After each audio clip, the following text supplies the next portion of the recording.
தமிழோட தொன்மையை பத்தி பேசுவாங்க. நாங்க வரவேற்கிறோம். மோடி ஐயாவோட நீங்க பேசிட முடியுமா?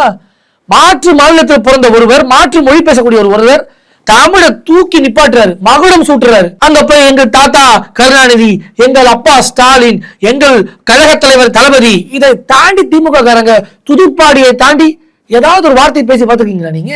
உடனே வெளியே வந்துடுறது போராட்டம், இது போராட்டம், திமுகவின் போராட்டம் எங்க பாராளுமன்றத்துல. இங்க மக்களுக்கான போராட்டத்தை திமுக செய்ய தயாரா இல்லைங்க. பாலிடிக்ஸ் எல்லாத்திலுமே அரசியல் செய்வது. அங்க காங்கிரஸ் கிட்ட பேர் வாங்கணும் அப்படின்னு ஆக அந்த வகையில இந்த இண்டி கூட்டணி இருப்பதனாலே, இந்த இண்டி கூட்டணி இருப்பதே இந்த திமுகவால் தான்.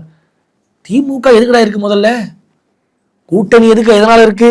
அங்க எத்தனை எம்பி இருக்காங்க, கணக்குங்க, எல்லாமே கணக்கு. தலைவருக்கு போடுறான் நம்மள. உங்களை பார்த்து முடிவு பண்ணுவான். ஓகே, ஒரு 1000 கொடுத்து ஓட்டு வாங்கு. அந்த பையன் காலேஜ் முடிச்சு வரானா, கடைசி நேரத்தில் லேப்டாப் கொடுத்து ஏமாத்து. லேடிஸ்லாம் கடைசி எலெக்ஷன் வருதா, கடைசி நேரத்தில் 3000 கொடுத்து ஆஃப் பண்ணு. ஃப்ரீ பஸ் ஒரு நாள் 2 பஸ் தான் போச்சா, இப்ப 10 பஸ் விடு. முதியோர் பென்ஷன் ஒழுங்கா வராம இருக்கா, எல்லாரும் கொடுக்க சொல்லு. அதே மாதிரி கூட்டம் போடு, மீட்டிங் போடு, எல்லா இடத்துலயும் குவார்டர் கொடு, பிரியாணி கொடு, 1000 ரூபாய் பணத்தை கொடு, டபராவை கொடு. எல்லாத்தையும் 4 ஆண்டு காலம் உட்கார்ந்து கெடுத்த இவன் இப்ப எலெக்ஷன் கொடுக்க ஆரம்பிக்கிறான்.